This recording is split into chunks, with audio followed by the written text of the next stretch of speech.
आगे निकल गया है, क्या लगता है आपको?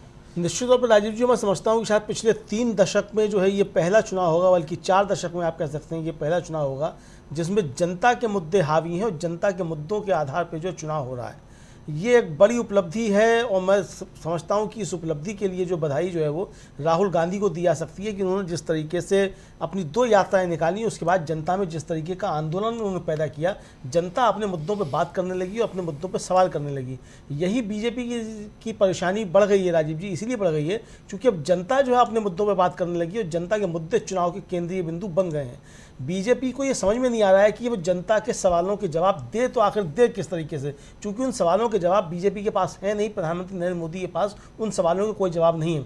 अब चुनाव इस बात पे नहीं हो सकता कि प्रधानमंत्री नरेंद्र मोदी कहाँ पैदा हुए थे और पिछले जन्म में कहाँ पैदा हुए थे और अगले जन्म में कहाँ पैदा होंगे। इससे चुनाव का कोई देना नहीं है। आप कहीं भी पैदा हुए हों, कहीं भी पैदा हो सकता है कल को आप अमेरिका में पैदा हो जाए, पाकिस्तान में पैदा हो जाए, कि पाबंदी थोड़ी लगी है कि आप हिंदुस्तान में पैदा होंगे अगले जन्म में और पिछले जन्म में आप पाकिस्तान में पैदा नहीं हुए होंगे या अफगानिस्तान में पैदा नहीं हुए होंगे। नहीं, वो कह रहे थे कि बंगाल में पैदा हुए। नहीं, बंगाल ठीक है, बंगाल में पैदा हुए, उन्हें लगता है कि हो सकता है पाकिस्तान में भी पैदा हुए पिछले जन्म में। पिछले जन्म में किसको मालूम है? ना उनको मालूम है, ना मुझको मालूम है, ना किसी और को मालूम है। 140 करोड़ लोगों में किसी को नहीं मालूम है पिछले जन्म में कहाँ पैदा हुए थे और अगले जन्म में कहाँ पैदा होंगे। तो चुनाव आप कहाँ पैदा हुए थे पिछले जन्म में और अगले जन्म में कहाँ पैदा नहीं, उनको लग रहा है। नहीं, उनको कुछ भी लग सकता है राजीव जी, उनके लगने का मसला नहीं। वो कर्नाटक जाएंगे तो उनको कर्नाटक में लगेगा कि यहाँ पैदा हुए थे। लेकिन चुनाव उनको क्या लग रहा है इस पर नहीं हो रहा है। उन्होंने जो वायदे किए थे उन वायदों को उन्होंने कितना पूरा किया, चुनाव इस पे हो रहा है। कि आप जब 2014 में आए थे आपने कहा था कि 2 करोड़ रोजगार आप हर साल देंगे। आपने 2 करोड़ रोजगार तो हर साल नहीं दिए, लेकिन आपने हर साल जो है वो 50 लाख नौकरियां छीनी हैं। 45 सालों में सबसे ज्यादा बेरोजगारी आपके समय में हुई है। 40 लाख से ज्यादा 47 लाख के आसपास लोग जो है कोरोना काल में मरे हैं, ये WHO की रिपोर्ट कहती है। आप जिसको नकार रहे हैं, तो आपको अपना जो आपने गवर्नेंस की बात की, जो जिस वायदे पे आप आए थे, आप कहते थे जिसको आपकी यूपीए सरकार की पॉलिसी पैरालिसिस है, आपकी क्या पॉलिसी है? आपको जवाब इस पे देना है कि आपने पिछले 10 वर्षों में क्या किया इस देश के लिए। आप इस देश को कहां लेकर के गए 10 वर्षों में? सवाल इसके ऊपर है। इसके जवाब प्रधानमंत्री के पास क्या है? इसके जवाब प्रधानमंत्री के पास कुछ नहीं है राजीव जी। आप पूरे उनकर के चुनाव के दौरान के उनके भाषण देख लीजिए, कहीं भी आपको ये मालूम नहीं पड़ेगा कि उन्होंने ये बताया होगा पिछले 10 वर्षों में इस सरकार ने ये काम किया है, सिवाय ये लफाजी करने के कि अब जो है देश बड़ा विकसित हो गया है और अब आपको गर्व होता है कि नहीं होता। अरे गर्व तो हमको पहले भी होता था।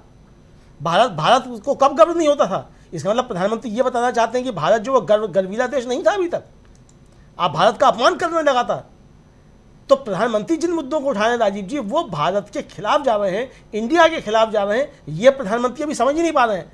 अब देश सवाल करने लगा है कि मोदी जी जिन बातों को कह रहे हैं उसका इस देश से क्या लेना देना है।